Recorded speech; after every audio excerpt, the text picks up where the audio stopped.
morning, everybody, and welcome along to Unlocking the Potential of Quitch, Tailoring EdTech Solutions for Diverse Learning Challenges. And today we have the fabulous Professor Justin Keogh from Bond University and also Assistant Professor Iris Lim. So just to give you a little bit of background on our presenters today. So Dr. Lim works at the Faculty of Health Sciences and Medicine at Bond University on the Gold Coast. Iris is very research active in her own area and presents regularly at conferences, indeed around the world. She is also, however, known for her innovation in education. She's widely known for this, well respected for it, and with her focus on a positive outcome for her students who regularly, in fact, talk about this. And I've heard many good things about Iris's delivery in the classroom. Joining Iris, and they have been working together for some time, we've got Associate Professor Justin Keogh. Justin is the Associate Dean of Research for the Faculty of Health Science and Medicine at Bond University. Justin has been awarded a number of fellowships, I have recently discovered, in his chosen field of research, and also known, along with Iris, as an innovator in education. And Iris and Justin have joined us today. They have been using Quitch for a number of years, I think, at this point, and we've recently into another 3-year contract with Bond University, which is very exciting. And we're looking forward to all of the collaboration that we can indeed do together and the research that we can do together. So a very warm welcome to you both. Thank you for joining us today. So at this point, I think Iris is going to start off today's session. Is that correct? So Iris, I will hand over to you. Thank you so much. Thank you so much. I'd like to, on behalf of Justin and myself, I'd like to thank Granny and the Quitch team. They've been amazing. Thank you so much for inviting us to present in this webinar. So today, Justin and I will be discussing about how we have used it in our separate subjects. I'll give you a bit of context as to kind of how our institution works, and also how and why we've embedded Quitch into our curriculum. So we'll be talking about unlocking the potential of Quitch and tailoring these solutions basically for a diverse learning type of subjects. Okay, so I guess to start us off, it's always the question of why. So why Quitch? I think if you are attending this webinar, you are very likely focused on developing your learning and teaching. So I'm sure apps like Poll Everywhere and Kahoot is probably not unfamiliar to you, and most of us will be familiar with it. So these are the types of in-class kind of response systems that we have always used in our classes. And they're obviously great for real-time engagement, and also obviously have developed the way that we can interact with students during those classroom sessions. But all of these tools obviously share a very common limitation, and that is that they're primarily synchronous. So what this means is obviously they require real-time participation, which actually can be quite restrictive. So if a student can't make it to a specific session, they actually can't participate in it. And so they really need to be present at that specific time. So I think what really stands out with Quitch is definitely that it's asynchronous. So unlike the traditional synchronous tools that we see, Quitch is basically, we can allow students to engage with the material on Quitch in their own schedule. And this is really important. And now, particularly, I think as we move on, particularly in the post-COVID era, that flexibility is really important. So really students can just learn and engage with the content whenever and wherever they choose. So today our focus is actually not just on whether students use the Quitch platform and not just how we use Quitch, but also we are going to be talking a bit about how Quitch facilitates different types of interaction depending on assessment types. So traditionally, because both Justin and myself come from a health sciences background, our assessment types range from kind of exams and quizzes, but also things like laboratory reports or systematic reviews or stats reports, that kind of thing. So we'll be talking a bit about how our subjects use Quitch differently depending on the different assessment types and how students actually engage with Quitch differently. So just to give you a bit of our research context, so we are from Bond University. We are a private Australian university on the Gold Coast. We have very small class sizes. We really pride on that. So very low student-teacher ratio, and we try and give students the best learning experience that we can. The two subjects that we'll be talking about, obviously, you can probably guess, one taught by me and the other one taught by Justin. So the one that I'll be speaking about is human control systems, and I'll give you a bit of background on that soon, and Justin will be talking about health research methods.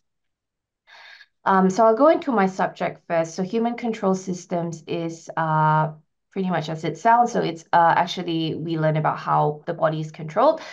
So it's a very content heavy subject, lots of neurophysiology and anatomy content. And most of the students who take these subjects are undergrad students within the biomedical science program or the health sciences program.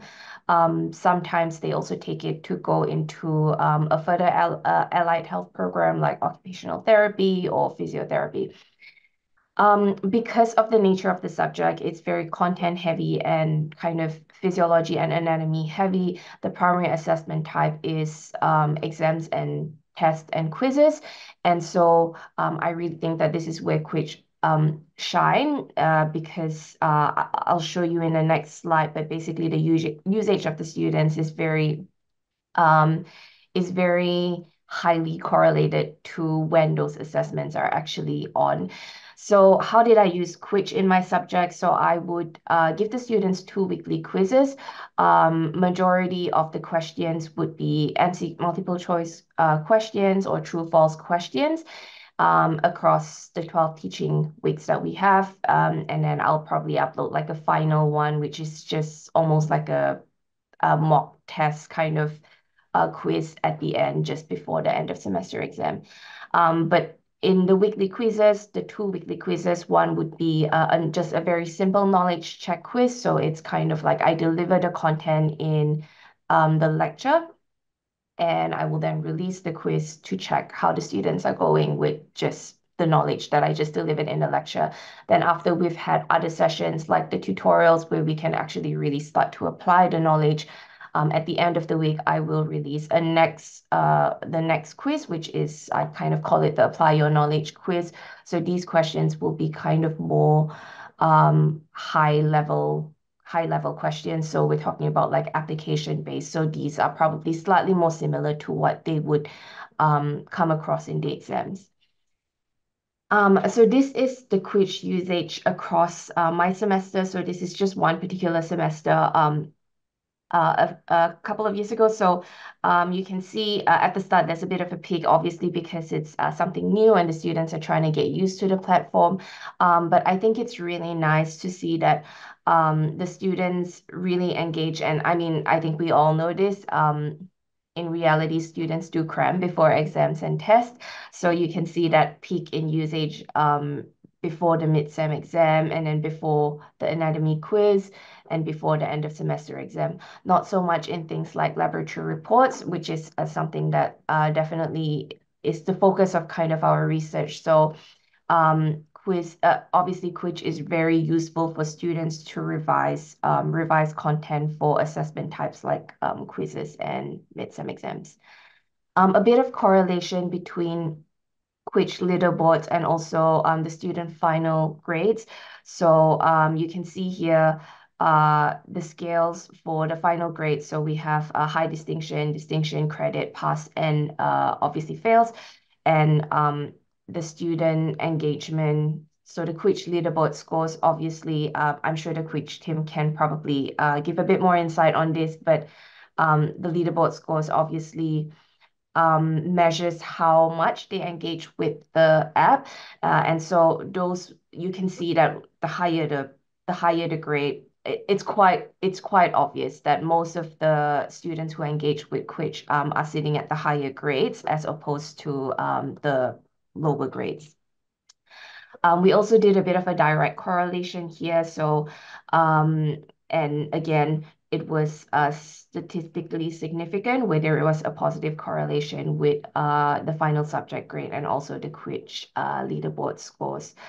So I will hand it over to Justin now to speak a bit about his subject. You can take it over, Justin.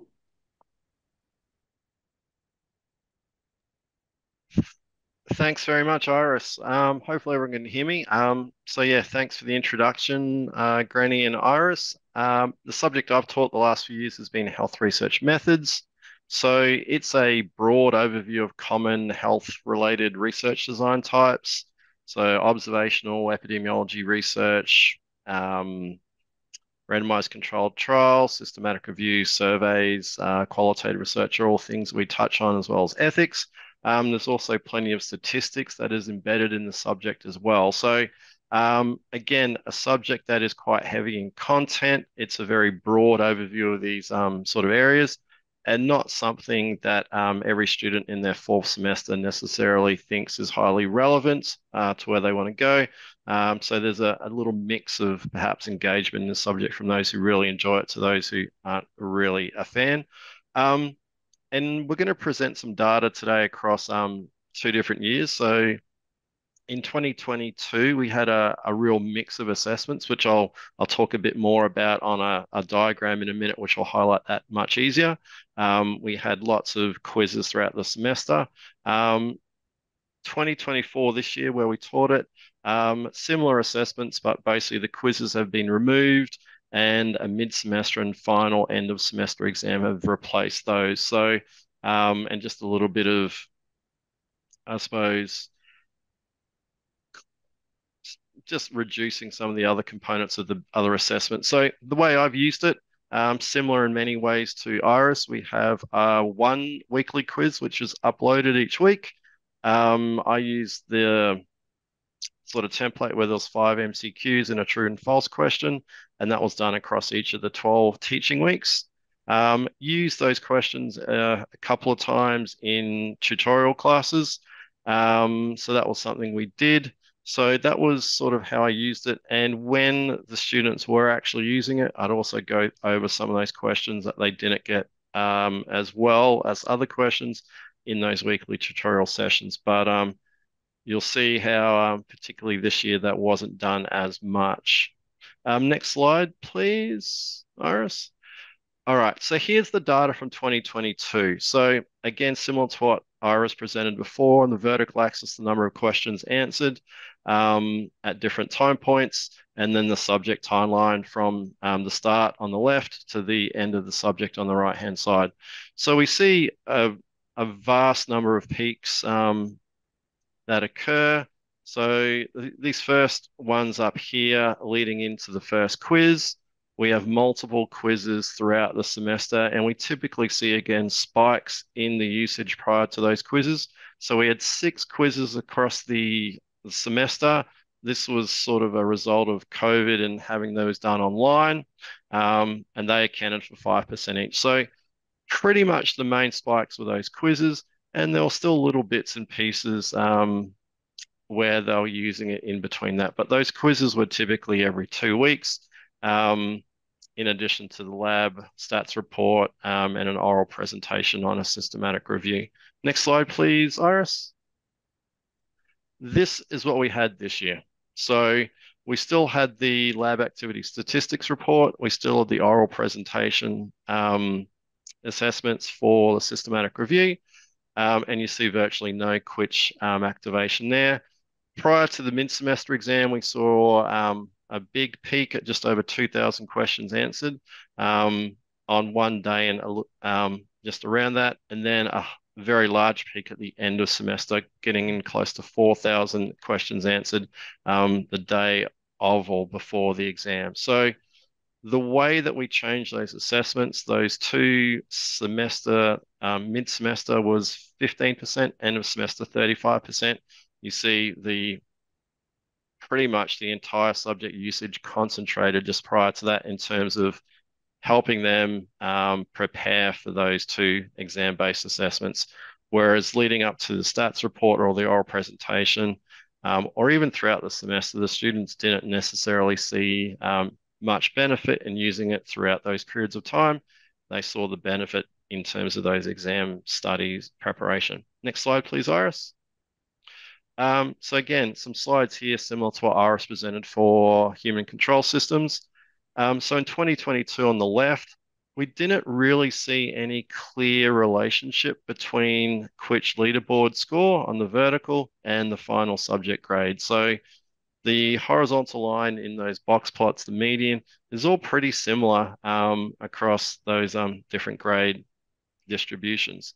However, on the right-hand side in 2024, our results for this year definitely suggest that the high distinction and distinction students were using Quitch and getting much greater scores, whereas those who got a credit, pass, or fail were using Quitch and obtaining higher scores much less frequently. So there seemed to be much more relationship with the grades this year than there were last in 2022, but that relationship wasn't quite as strong as what Iris saw in human control systems. So again, perhaps with those assessments, the exams only being 50% of the grade, the students didn't quite see the same relationship between using Quitch and their overall grade relationship. So next slide, please, Iris. So this is further demonstrated here in the correlation figures that Iris put together.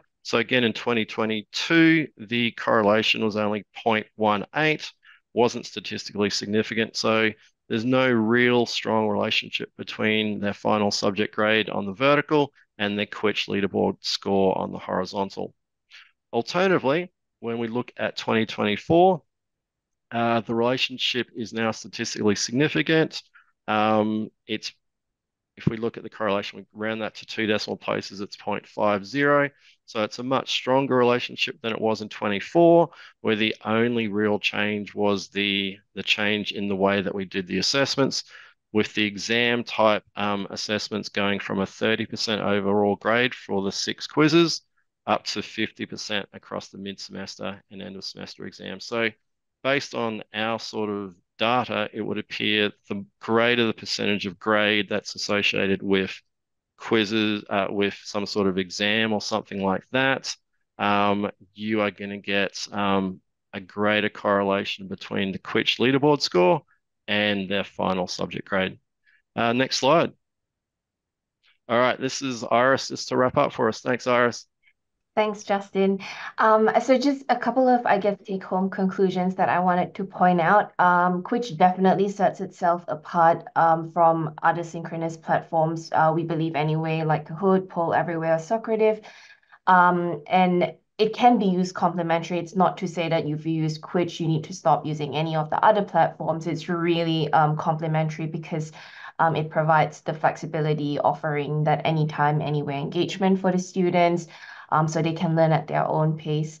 From kind of Justin and my subjects, we have found impactful correlations. Obviously, these correlations suggest we can't confirm it because obviously there is some causality, but then better students might engage with learning materials more anyway, but it clearly benefits those engaged learners to obtain the academic performance that they want, so boosting their academic outcomes. Diverse applications through disciplines. So even though our two subjects are very different, as Justin said, mine's like content heavy, whereas Justin's a bit more applied. It can be used in both.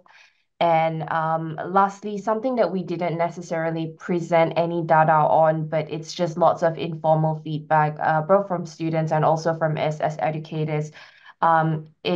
Which really, the application really stands out because of its compatibility and how user-friendly it is, and just the ability to seamlessly integrate it. And we know that that's really, really important for any technological tool within the education realm, because as educators, we don't want to be fiddling around with, with apps and stuff, and it's beyond our beyond what we can do. So it's really user friendly, and I personally have never found any issues with it. It's very easy to navigate through. Um, and lastly, we do obviously recommend Quitch.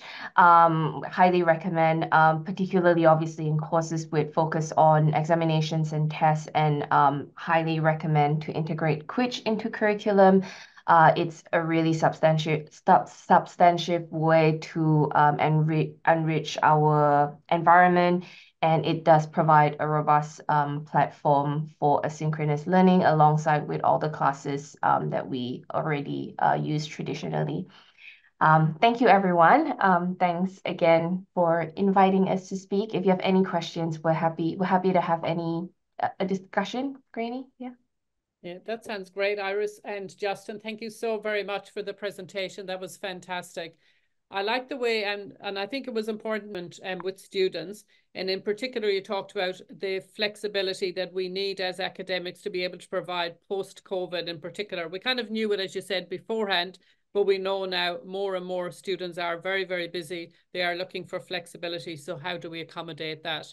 And I like the way you said it allows your students to learn and revise. So both those things anywhere, anytime. And I think that's a very important point to make that. And the other point I think you were making was that meeting them where they are at.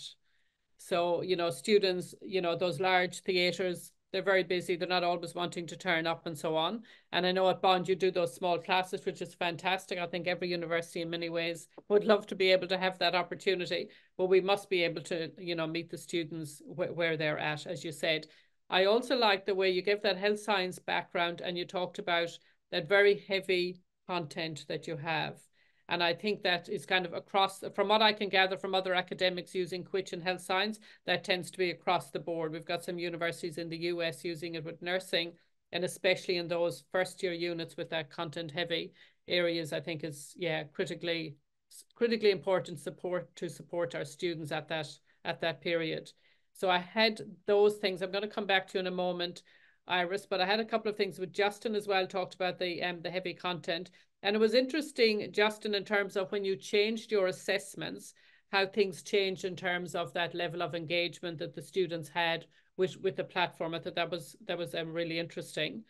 And the other point that you made, Justin, was that you were able to identify with which were those questions or topics the students did not understand, and then you were able to go back, you had an opportunity to go back and review those. Could you just expand on that a little? I know it's some things that people will be interested to hear a little bit more about.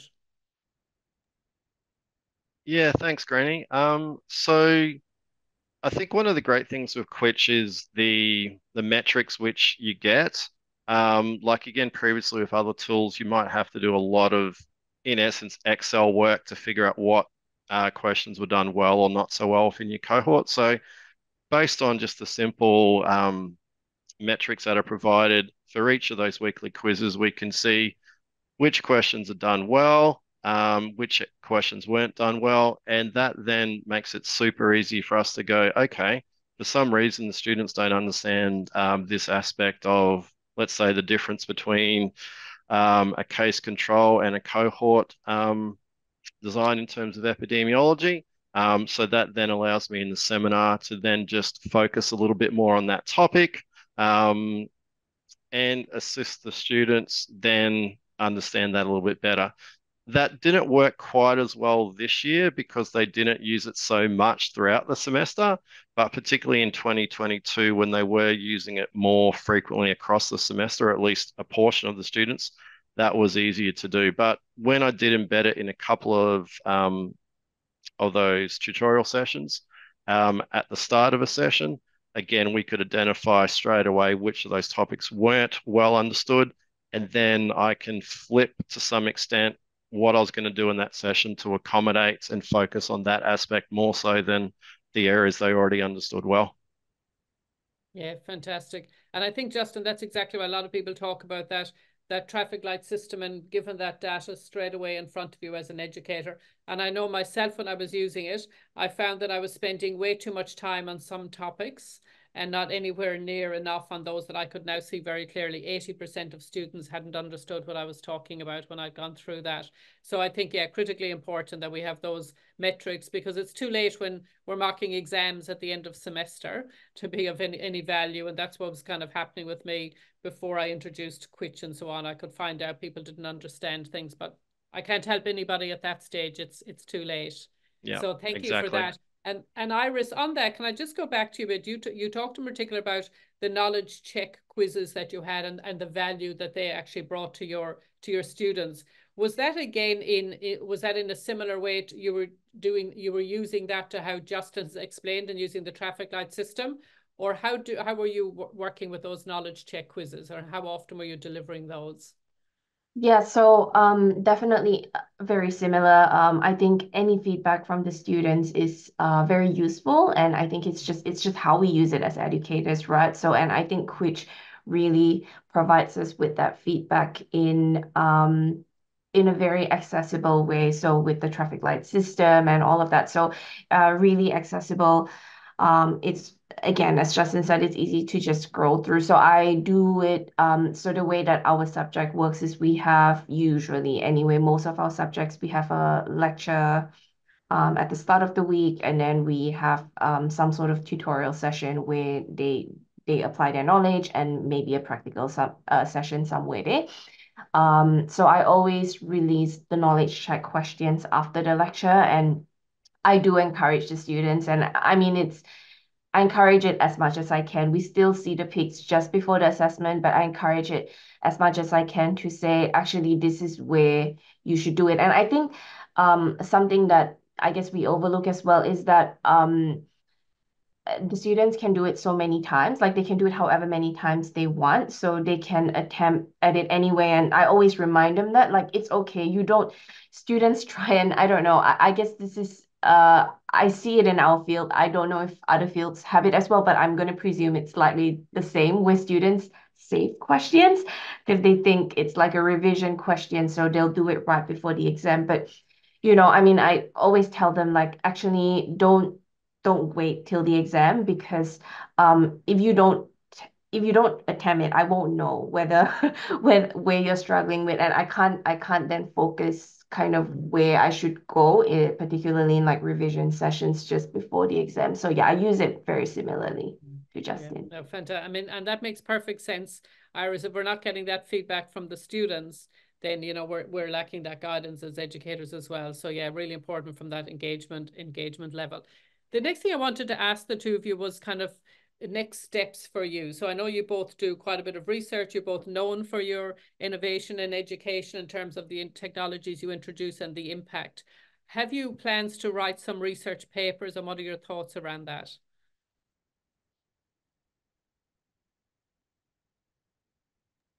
Yeah, we actually submitted a paper previously with the 2022 data. Um, editorial, how sometimes you just get an editorial knockback straight away. So that's happened. I think we then got comments back once, were for rejection. I can't remember exactly, but ultimately, now that we've got this extra layer of data, so Iris's results, I think, have been pretty similar across the 2 years.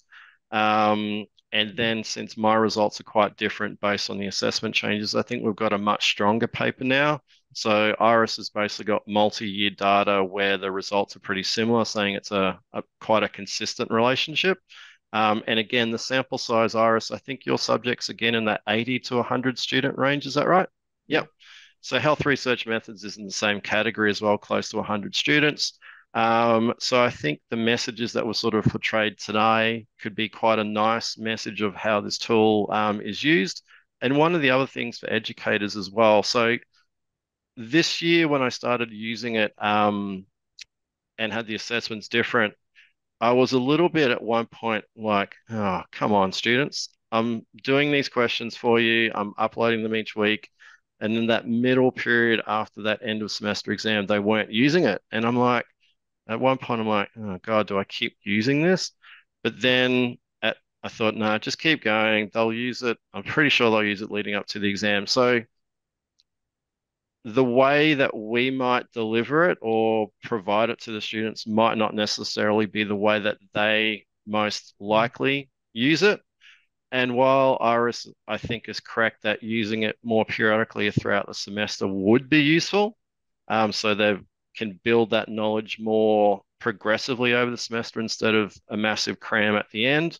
Um, Students do have lots of commitments and lots of assessments, etc. So if they think this is the best way for them to use it, we need to be aware that regardless of what we say, that you should use it every day or every week. Um, don't sort of get upset that they use it in a different way than we think would be best. And ultimately, again, looking at the results, it does seem to be quite related to their performance. So again, that message is maybe something we can portray to our students again a bit more. Um, so yeah, those are some key messages I got. And I suppose every time we use these tools, the next time is a little bit easier because you don't have to redevelop the questions. You might be slightly tweaking them. And the commitment was really just a couple of minutes to then just, all right, what date is it supposed to be this year compared to last year? It's pretty quick and easy. So for all that small investment, I think again it's a nice product to offer students who then have the ability to choose to use it when and how they think it's most appropriate to them. Yeah, and I think you make a good point, Justin. We deliver it in a certain way, and we expect that that's the way the students are, yeah, going to take it up. But you're quite right; they can actually view it quite differently in terms of the way they engage with it. So I think it's an interesting point to make. I have a question for both of you. We recently introduced into Quitch our AI feature, which will allow you to put in, let's say, your weekly PowerPoint slides and have Quitch AI create questions directly from your own material. Have either of you had the opportunity to test out that feature yet? I haven't, but I'm very interested. Yeah, I'm very excellent. interested. Yeah. I will definitely give it a go. So we are just about to start our new trimester here. So yeah, definitely in this, I'm looking forward to it.